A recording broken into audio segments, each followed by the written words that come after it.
A ideia, então, é marcar a linha mediana, contornando a abertura piriforme, vindo para a parte lateral do nariz. Então, esse é o acesso de Weber-Ferguson. Modificado por Dieffenbach, veio e estendeu esse acesso para a região infraorbitária. A gente pode usar aqui um instrumento firme para dar para a gente a firmeza do início da incisão dessa parte mediana.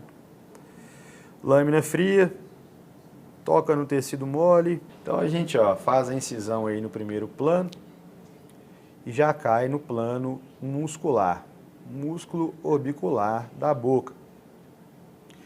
Geralmente nessa hora, se existe alguma variação anatômica, a gente começa a dissecar algum vaso aqui importante ou uma artéria, a fim de fazer a ligadura dele.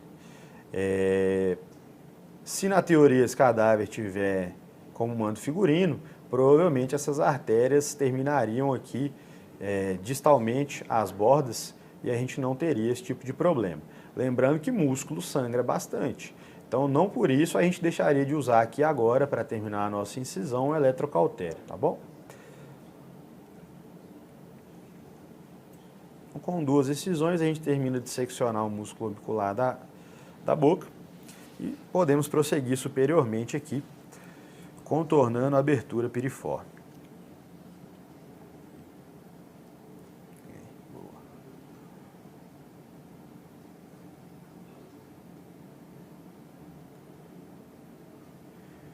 Muito importante esse contorno estar bem realizado, porque se a gente erra um pouquinho para cima, a gente começa a cair em cartilagem do nariz. E nós não queremos que isso aconteça.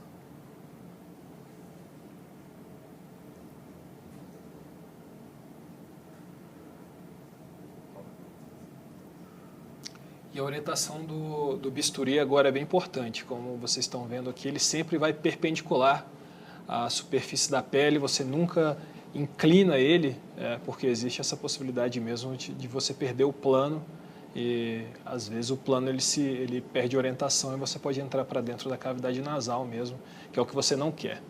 Exatamente. É o segredo de toda cirurgia, na verdade, isso que o professor David falou, é você conseguir manter o plano de dissecção adequado. Aqui em peças de cadáveres, por mais frescas que sejam, o cadáver vai desidratando. Essa é uma peça que está muito boa. A gente ainda consegue ter plano muscular, plano de tecido gorduroso. Em algumas peças é literalmente pele e osso. Então, felizmente, professor Felipe e professor Gustavo separaram uma peça muito boa para a gente conseguir demonstrar tudo isso para vocês. Então, nessa área aqui, em teoria, nós não temos nenhuma estrutura mais nobre a nos preocupar, exceto o músculo, tá vendo? Então a gente consegue fazendo aqui uma dissecção delicada. Na vida real estaríamos usando aqui um eletrocautério para queimar aqui essa área muscular, ó. Passou o tecido subcutâneo, gordura, ó, já encontramos aqui músculo, provavelmente o elevador do lábio superior. Dependendo do caso, podemos encontrar aqui um zigomático maior e menor, né? Aí entra o conhecimento anatômico da região. Seccionamos o músculo até chegar a tocar no osso. É um osso aqui irregular, né? Um osso que já foi aqui trabalhado. Toca no osso, vem com a lâmina firme. O cautério nessa área também é importante porque a lâmina ela vai perdendo o corte. Então a gente tem que dar essas beliscadas aqui, ó. E o interessante aqui é que a incisão está vindo lateral à abertura piriforme. Então você não quer realmente lacerar nada de mucosa nasal, porque a mucosa nasal sangra bastante e ela tem uma contração cicatricial importante. Então evitar qualquer tipo de penetração naquele meio aqui. Já havia sido feita a dissecção da mucosa nasal, então aqui ela mesmo assim a gente observa uma mucosa íntegra. Isso, está bem íntegra. Então um descolamento adequado foi realizado aqui anteriormente. E aqui a gente só vai unir ao acesso do professor Rodrigo, que já está realizado, né?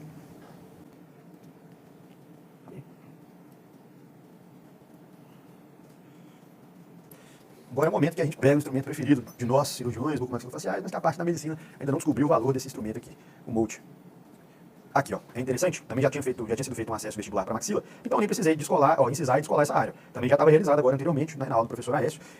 Você poderia também fazer incisões, descolamento intracircular aqui, ou fazer acima da mucosa inserida, né? Aqui já foi realizado, se a gente quiser, se isso aqui nos limitar, nós podemos estender ainda mais posteriormente essa incisão, mas vamos descolando agora cuidadosamente, ó. A gente já cai aqui no forame formitário, que geralmente fica aí de 5 a 10 milímetros do reborde inframitário. Aqui a gente confirma isso, ó, cerca de 10 milímetros. Na região, geralmente, né, quando o paciente olha reto, na região mais ou menos, na reta da pupila do paciente. Se a gente continuar o nosso descolamento aqui com o nosso molde, uma hora eu vou encontrar resistência. Por quê? Esse forame está estirado. Então agora a gente faz a esqueletização desse feixe. Você pode fazer com uma lâmina de bisturi, de preferência já velha, que é mais segura, ela corta menos. Você pode usar a própria pontinha dela, meio que 45 graus para a superfície. Pode usar as costas, a lâmina. Você pode usar tesouras de ponta romba para ir dissecando esse feixe, respeitando aqui a direção das fibras do feixe vascular nervoso, né? E a gente pode fazer isso, mas igual eu falei para vocês, geralmente esse feixe vascular nervoso formitário, ele é imediatamente ligado, cortado, para seguir o retalho. Afinal, é uma região que provavelmente vai estar acometida pela lesão. Podemos usar também a pontinha do molde, ó, com bastante cuidado. Esse cuidado é se você quiser manter o feixe vascular nervoso, né? Se você não quiser, a gente faz a ligadura aqui dessa região, né? Como vocês já viram aí, com seda não agulhado, e faz a ligadura desse feixe aí e continua. Podemos dissecar um pouquinho para vocês verem a dissecção, como é e tal, e depois a gente faz essa ligadura. Ó, à medida que você descola o que está aderido a essas fibras nervosas, o retalho vai ganhando elasticidade, ó. Olha só, toda essa elasticidade ainda, sem terminar de descolar aqui o reborde inframitário, e ganhando essa elasticidade.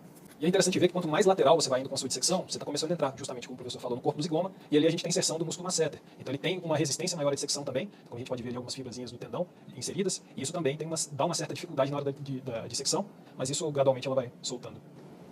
Então, ó, se você quiser trabalhar, por exemplo, numa lesão menor e benigna e tentar manter esse forame e as estruturas que passam por ele íntegras, é um descolamento adequado.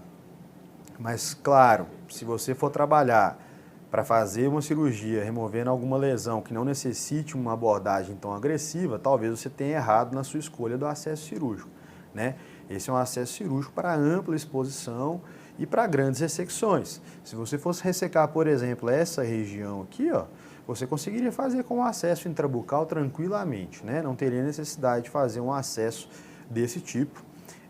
Que não é um acesso, né, assim, depois que a gente vai criando uma certa vivência aí, parece que tudo vai ficando mais simples. A questão não é a técnica ser complexa ou não, é o que envolve o paciente depois. Então o paciente poderia sair com uma cicatriz escondida dentro da boca, você vai deixar ele com uma cicatriz na metade do rosto. Se evoluir bem, uma cicatriz agradável. Se não evoluir bem, uma cicatriz muito desagradável. Vamos fazer então a ligação aqui. Se a gente fizesse uma cantotomia, cantólise aqui lateral, desse acesso que o professor Rodrigo fez, a gente conseguiria estender esse acesso até a região ali de sutura frontozigomática, uma área mais já do terço superior, né?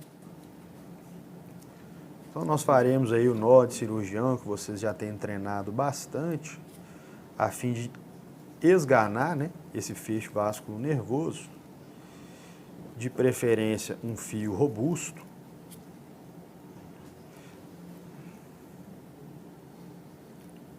E aí agora a gente faz a secção desse feixe para liberar esse retalho. Olha lá a diferença, ó. É um retalho que fica passivamente, né? Eu ainda preciso descolar aqui, bastante ainda.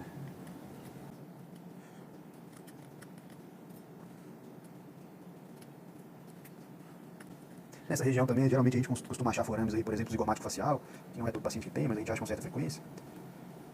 Aqui são as fibras, provavelmente, né, já um pouquinho de fibras aqui do masseter, mais difíceis de ser descoladas, ele está até dessecado aqui na porção mais inferior. Interessante a gente mostrar isso, está pegando direitinho? Foi feito esse acesso e o descolamento intrabucal e essa dissecção do músculo masseter. Então a gente vê o trajeto dele superiormente aqui, a parte inferior do corpo do zigoma. Olha lá. Quer mostrar lá, professor? As fibras? Acho que se a gente fizer por aqui, a gente vê que tem uma comunicação. A comunicação ela está aqui, ela está muito simples. Isso. E as fibras estão aqui inseridas ainda. Essa é a inserção aqui do músculo masseter.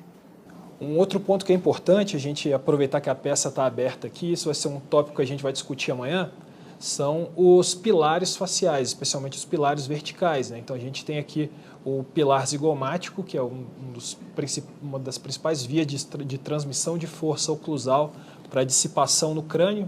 Então a gente geralmente observa que ela está na região do primeiro molar, e a gente sabe isso porque o primeiro molar é o dente que sofre mais carga durante a mastigação. Então essa força é transmitida via pilar zigomático, e ela é difundida no crânio. E na região anterior também a gente tem um outro pilar importante, que é o pilar canino, ou pilar nasomaxilar, que ele está alinhado com a raiz do canino.